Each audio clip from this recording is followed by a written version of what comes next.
10 facts about me. Let's go!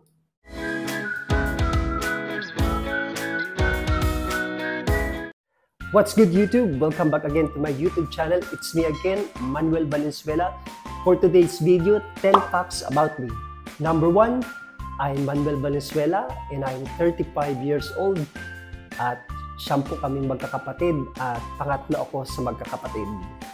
Number 2, I am from Cagayan Valley, Philippines. So ipinanganak po ako sa Oriental Mindoro.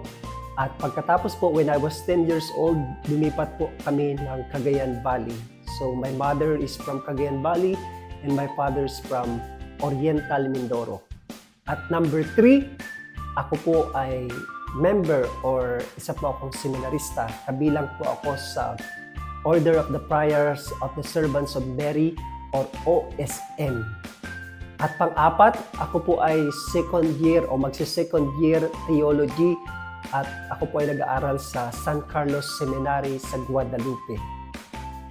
At ang pang-lima, ang favorite saints ko po ay si Padre Pio at saka si Saint Camillus de Lilis at Mother Teresa of Calcutta.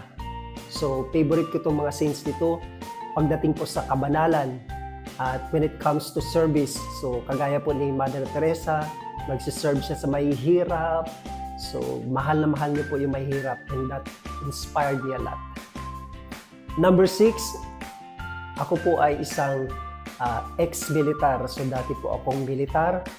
Ang unang assignment ko po ay sa Mindanao, sa Davao po. At doon, na-assign po ako for almost 3 years. 3 years din pong operating troops. Kami po yung nag-ooperate, pumupunta sa mga bundok upang suungin para i-clear. At sa pagkatapos po niyan, 3 years din, na-assign po ako sa ambulance. So ako po ay isang medic. So ang trabaho po ng medic, siya po yung nag-aalaga sa mga tropa.